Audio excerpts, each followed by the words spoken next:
হয় কৃষকসকল ব্যস্ত হৈ পৰিছে কৃষি কাৰ্যত, কিন্তু তেনে ক্ষেত্ৰত অৱস্থাত বাক্সা জিলাৰ এখন কৃষি পথাৰত নাই কৃষকৰ ব্যস্ততা, কিয়নো 2019 চনৰ প্ৰবল বানপানীয়ে এই কৃষি পথাৰখনত বালিময় কৰি পেলাই, যাৰ পৰিপ্ৰেক্ষিতত এই পথাৰখনত কোনো কৃষিৰ উপযোগী নোহোৱা হৈ পৰিছে। ফলশ্ৰুতিত এই অঞ্চলৰ যিসকল কৃষক আছিলে, কৃষকসকল বহিৰাজ্যলৈ কাম বিচাৰি যাবলগীয়া হৈছিলে। মই কিছু দৃশ্য দেখিবলৈ অনুৰোধ জনাইছোঁ ভিডিঅ' জাৰ্নেলিষ্টক। এই কৃষি পথাৰসমূহ সম্পূৰ্ণ বালিৰে ভৰপূৰ হৈ গৈছিলে, যাৰ পৰিপ্ৰেক্ষিতত ইয়াতে কোনো ধৰণৰ ফচল উৎপাদন নহয়। তেনে ক্ষেত্ৰত এইসকল কৃষকে বহিৰাজ্যলৈ কাম বিচাৰি যাবলগীয়া পৰিৱেশ হৈছিলে। মই কিছু কথা জানিবলৈ চেষ্টা কৰিম, স্থানীয় লোক আছে, যথেষ্ট স্থানীয় লোক আছে, তেখেতসকলৰ পৰা কিছু কথা জানিবলৈ চেষ্টা কৰিম। কি ক'ব এই মুহূৰ্তত? এই মুহূৰ্তত আমি ইমান দুখৰে এই কথাখিনি প্ৰকাশ কৰিব লগাত পৰিছোঁ যে আহাৰ মাহত আমি এনেকুৱা ব্যস্ত হ'ব লাগিছিল।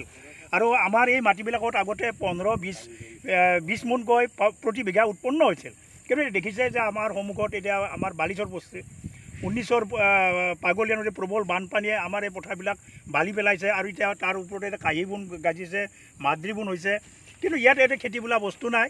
আৰু যিবিলাকত অলপমান হাল চাল বাইছে যদিও কোনো ধৰণৰ খেতিৰ একেবাৰেই নাই বুলি ক'লেই হ'ল, যে ইয়াত খেতি যে হ'ব আমি আশা কৰিব পৰা নাই। কিন্তু এনেকুৱা এটা ব্যস্ত সময়ত আমাৰ কৃষকসকলে ইয়াত ব্যস্ত থাকিব লাগিছিল, কিন্তু এতিয়া কি হৈছে, আমাৰ গৰু ছাগলবিলাক বিক্ৰী কৰি কিছুমান বহিৰাজ্যত গৈছিল, আৰু বহিৰাজ্যত যোৱাৰ পাছতে এতিয়া এনেকুৱা হৈছে লকডাউনৰ কাৰণে তাত কাম নোহোৱাৰ কাৰণে তেওঁলোকে এতিয়া ঘূৰি আহিব লগা হৈছে। প্ৰায় আমাৰ মানুহখিনি ইয়াত ঘৰতে বহি থাকিবলগীয়া হৈছে, কোনো ধৰণৰ কাম নাই। আৰু কাম নোহোৱাৰ ফলত এনেকুৱা এটা ইয়াত দুৰ্ভিক্ষৰ সৃষ্টি হৈছে আমি ভাবিব নোৱাৰোঁ। আৰু এতিয়া দেখিছোঁ যে ইয়াক লৈ এনেকুৱা দুৰ্গস্ত অঞ্চলবিলাকত চৰকাৰে কৰিবলগীয়া বহুত আছিল, পেপাৰ পত্ৰে বহুত কথা কয়, কিন্তু এতিয়া প্ৰমাণ হৈ আছে যে জাৰতালু গাঁৱত বাক্সাৰ ভিতৰত আটাইতকৈ ক্ষতিগ্ৰস্ত অঞ্চল গাঁও, আৰু এই গাঁৱত কিন্তু আজিলৈ কোনো ধৰণৰ চৰকাৰে ভাল পদক্ষেপ লোৱা দেখিব নাপালোঁ। আৰু নাপোৱাৰ কাৰণে আমি এনেকুৱা এটা সুবিধা হৈছোঁ যে আমি দেখিছোঁ যে আমাৰ ইয়াত ৰাস্তা এটা নাই, অহা যোৱাৰ কাৰণে সুবিধা এটা নাই, আৰু ইয়াত খেতি পথাৰটো নাইয়ে।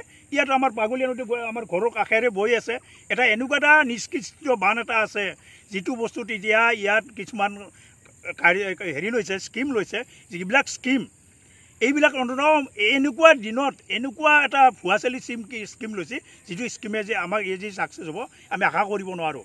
ইয়াৰ মূল কাৰণটো কি, বৰ্তমান ক্ষেত্ৰত পাগলীয়া নদীত বেছি প্ৰবল বানপানী হোৱা নাই। এই বছৰ এই আহাৰ মাহত প্ৰবল বানপানী আহে, ভূটানে পানী এৰি দিয়ে, কিন্তু এইবাৰ দিয়া নাই। এইবাৰ পানীটোৰ সোঁতটো কম আছে, আৰু কম হোৱাৰ কাৰণে আমি এটা আশীৰ্বাদ বুলি ধৰি লৈছোঁ। আৰু যদি ডাঙৰ পানী আহে, তেওঁলোকে যিবিলাক স্কিম লৈছে, এই স্কিমবিলাক ইয়াত কিন্তু কোনো ধৰণে লাষ্টিং নকৰিব। এইকাৰণে নকৰিব, ইয়াত একদম নিম্নমানৰ হৈছে, কিন্তু পেপাৰে পত্ৰে দেখিব ইয়াত ডাঙৰ বহুত কোটি টকা স্কিম দেখি আছে, কিন্তু ইয়াত লুণ্ঠন কৰাৰ বাহিৰে বেলেগ একো নাই। ইয়াত কেইদিনমান আগতে পীযুষ হাজৰিকা আহিছিল, আৰু তেখেতে অহাৰ লগে লগে আমি ৰাইজে কিছুমান তেখেতক আমি কথা ক'ব বিচাৰিছিলোঁ, তেখেতে কথা কোৱাৰ চান্স নিদিয়ে। তেখেতে এনেকুৱা এটা দাদাগিৰিৰে কথা কয় যে আমি তাত আমাৰ দৰে সাধাৰণ মানুহৰ এটা কথা কোৱাৰ এটা অধিকাৰ বা আমাৰ যে এটা কিবা আছে, এই কথাখিনি আমাৰ তাতে নাই যেন এটা প্ৰকাশ হয়। আৰু তেওঁ যে এটা ডাঙৰ সম্ৰাট হৈ আমাৰ বানপানী চাব আহিছে, বান চাব আহিছে, ইয়াত আমাক কিবা দিব আমি বহুত আশা কৰিছিলোঁ, কিন্তু দেখা পাইছোঁ এতিয়া দিছে 2000 জিঅ' বেগ আৰু 80টা দিছে পাৰ্কোপাইন, আৰু যিকেইটা পাৰ্কোপাইন ঠিকাদাৰে নিজৰ সুবিধাৰ মতে য'ত মাৰিব লাগে তাত মাৰা নাই, আৰু নামাৰিব লাগে তাত হেৰিকেইটা পাৰ্কোপাইনকেইটা বহাই পেলাই তেওঁলোকে এতিয়া ইয়াত এটা সামৰণি মাৰিব বুলি আমাৰ এটা অনুভৱ হৈছে।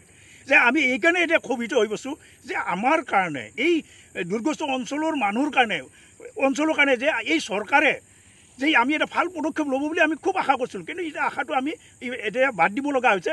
আৰু তেওঁলোকে মাত্ৰ ইয়াৰ পৰা এটা শোষণ কৰি, ইয়াৰ পৰা 2 টকা 1 টকা ইয়াৰ পৰা লুণ্ঠন কৰি নিয়াৰ বাহিৰে বেলেগ ব্যৱস্থা নাই বুলি মই ভাবোঁ। হয়, নিশ্চিতভাৱে ক'ব লাগিব যথেষ্ট ক্ষোভিত হৈ পৰিছে এসকল লোক, কিয়নো বছৰ ধৰি বানপানীয়ে জুৰুলা কৰিছে। এসকল লোকক খেতি পথাৰ নাই বুলি ক'লে ভুল কোৱা নহয়, যাতায়াতৰ ব্যৱস্থা সুচল নহয়, তেনে ক্ষেত্ৰত ক্ষোভিত হৈ পৰাটো স্বাভাৱিক। এই ক্ষেত্ৰত চৰকাৰে কি ব্যৱস্থা গ্ৰহণ কৰে সেয়া লক্ষণীয় কথা হ'ব।